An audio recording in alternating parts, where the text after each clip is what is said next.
Marathon. It's a game I've seen a lot of questions about, so let's get some of them answered, shall we? This video is sponsored by Marathon.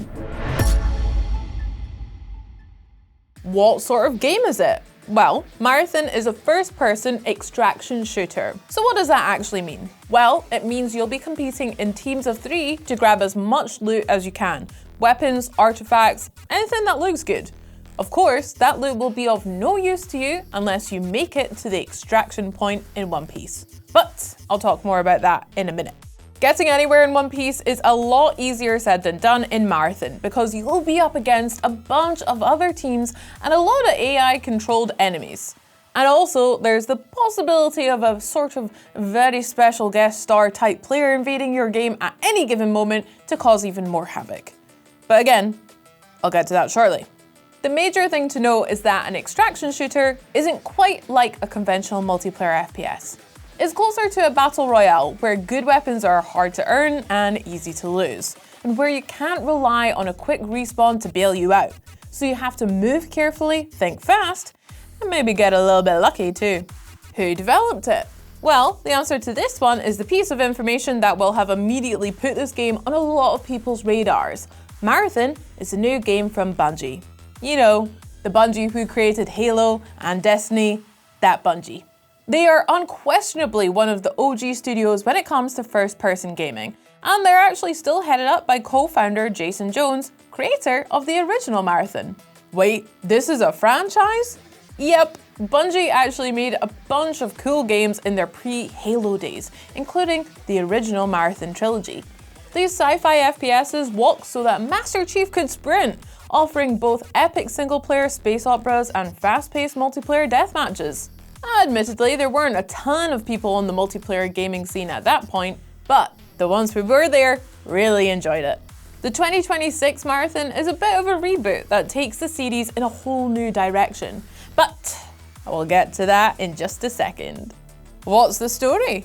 The shiny new Marathon takes place on the planet Tau Ceti 4 in 2893, 99 years after the events of the original game. Human colonists from a ship called the UESC Marathon had set up shop there and everything was going hunky-dory until something happened that caused the majority of the population to completely disappear. Those who were left behind quickly split off into different factions, and now they spend their time scrapping with each other over the leftover supplies. And this is where you come in. Those factions like to hire runners to do their fighting for them. These are folk who have given up their human bodies in favor of a cybernetic one, which is a bold decision that I sort of understand. I bet cybernetic bodies don't wake up with a sore neck just because they slept at a slightly weird angle. Okay, wait, you said my loot is worthless if I don't extract? Explain. So, let's talk about what happens if your game plan fails. You get a little too greedy and your runner ends up face down in the dirt. At which point I guess you're not so much a runner as a lying there very stiller. The bad news is that, as with hardcore extraction shooters like Escape from Tarkov, dying means losing all the stuff you found and all the gear you came in with. And while that can be a heavy price to pay, Marathon has found a couple of clever ways to make things a little more accessible while still keeping the tension that extraction shooter fans thrive on. Firstly, there are plenty of opportunities for your teammates to revive you after you've been downed. And there are even self-revive kits on offer, although they are very rare. So ending up on the wrong side of a shootout isn't necessarily a death sentence, so long as your teammates are willing to lend a hand. You can even revive players from other teams, which is great if you want to play as a pacifist, but just remember that not everyone is going to share your generosity of spirit. As the old saying goes, revive me and watch me immediately shoot you in the face one time, shame on you. Revive me and watch me immediately shoot you in the face 2 times. You know, you get the idea. The other thing that makes Marathon just a little bit less punishing than some other games in the genre is the runner system. Because it means if you lose all your stuff, you can still start the next match with a reasonably useful set of starting gear. Which brings me on nicely to our next question. How does the class system work? Well, every Marathon player gets to choose a runner shell, which basically serves as the base layer for their build, and which functions more or less like a character class. There are 6 shells to choose from. The missile-packing destroyer is great for an all-guns-blazing approach, while assassins favor a sneakier, smoke grenader kind of style. Recon does exactly what it says on the tin, allowing you to spot and track other players. Triage is your go-to medic with the ability to heal and revive fallen squad mates. Thieves come with a grappling device and are a great choice for players who want to get in, grab the loot, and get back out. And finally, Vandals are absolutely rapid and have a jet-powered double jump, so they're just great for really annoying your enemies. Each runner comes with their own stats, abilities, and passive benefits, so you'll find runner-specific core upgrades which can be used to jazz them up even further.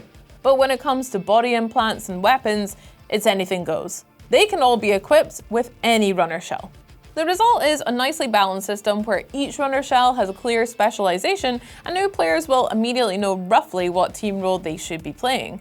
Whether that means taking point with a destroyer, scoping out the territory with a recon, or providing support with a triage. And once you start picking up implants and weapons, you'll quickly find that you can build out your runner to suit whatever playstyle you like. So if you think that your triage can best perform their medical duties while holding a rocket launcher, that is entirely your business.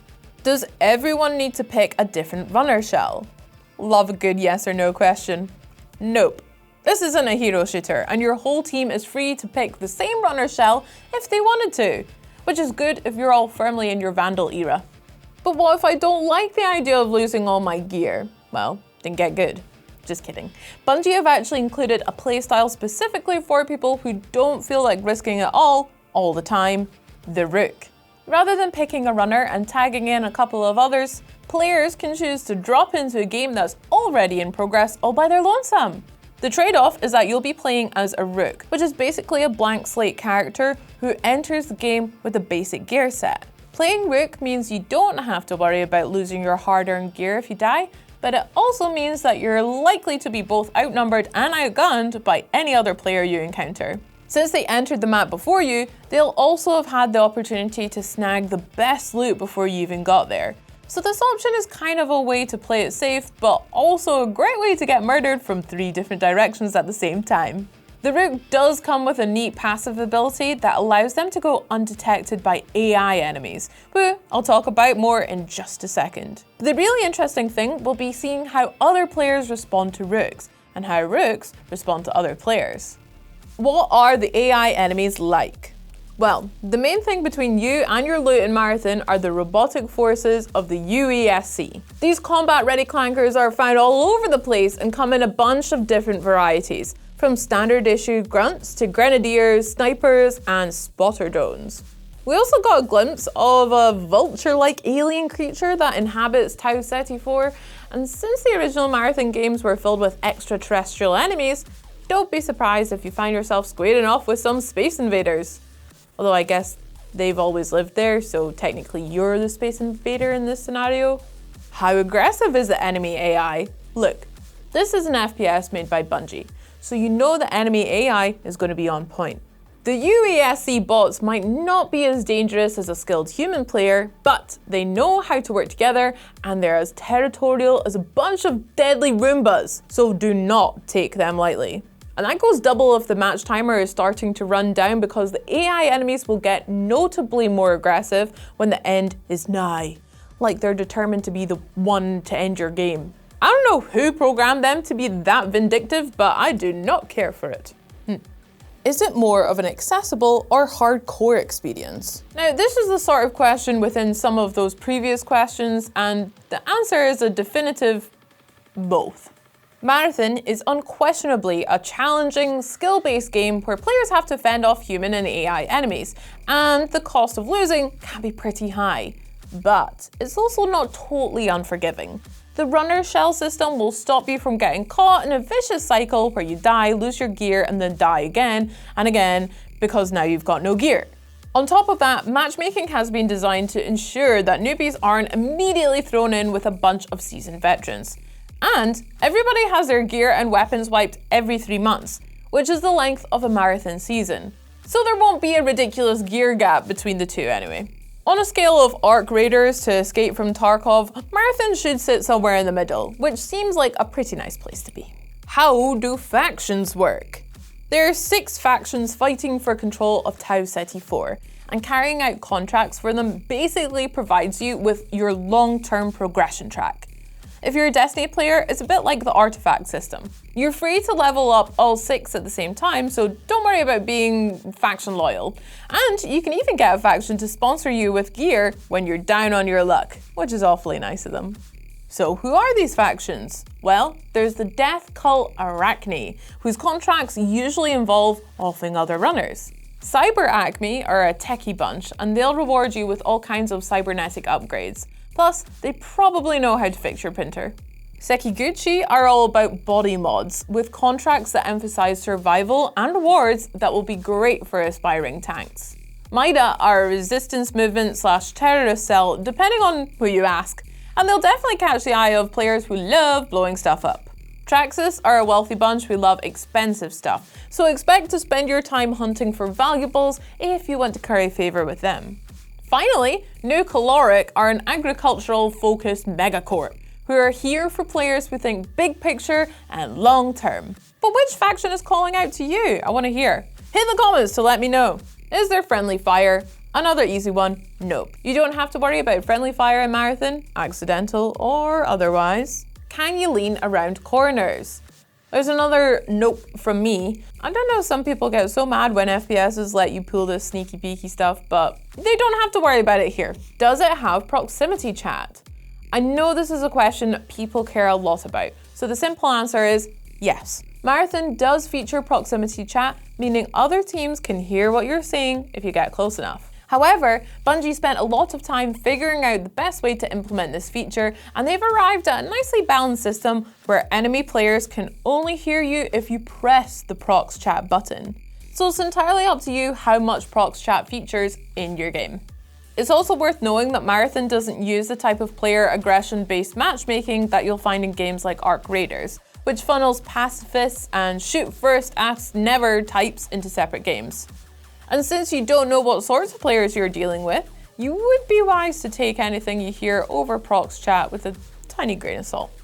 How many weapons are there? Well, you certainly won't be short on options in Marathon, with 28 different weapons available at launch and over 400 mods to help give them that personal touch, which I'm sure the person on the receiving end will really appreciate. On top of that, there's a whole bunch of different ammo types, ranging from conventional rounds to volt batteries.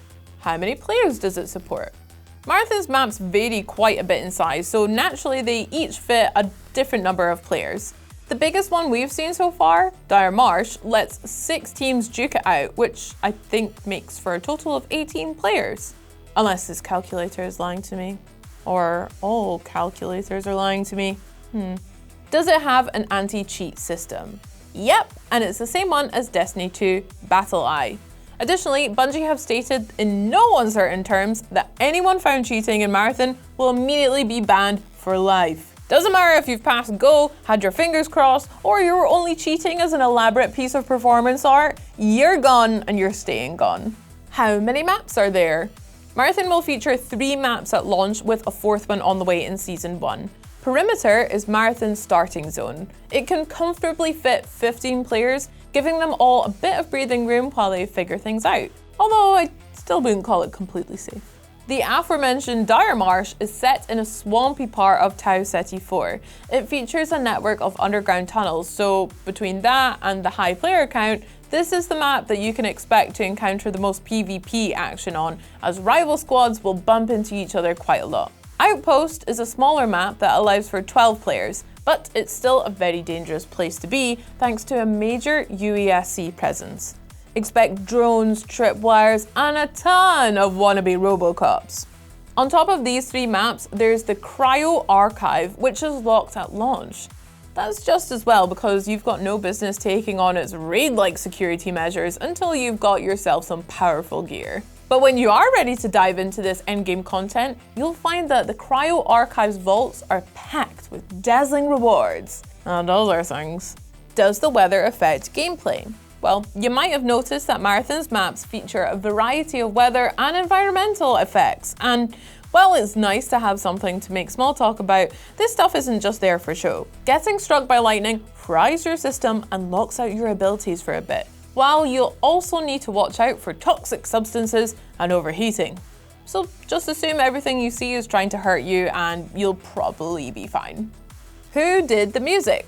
You might have also noticed that Marathon's music is pretty banging, and that's because it was put together by Ryan Lott, the frontman of Sun Lux, who previously worked on Tell Me Why and the 2023 sci-fi movie The Greatest Hits. So what can we say but thanks a lot? Oh, he's gonna love that one, just you wait. Does it feature crossplay? Another easy one, yes! Marathon features full crossplay between all your favorite Marathon playing platforms. Well, it feels like this is a game we'll be talking about again, so to keep track of it and all your other favorite Xbox titles, make sure you subscribe and drop a question about an upcoming game and we'll get it answered for you too, promise. See you next time, bye!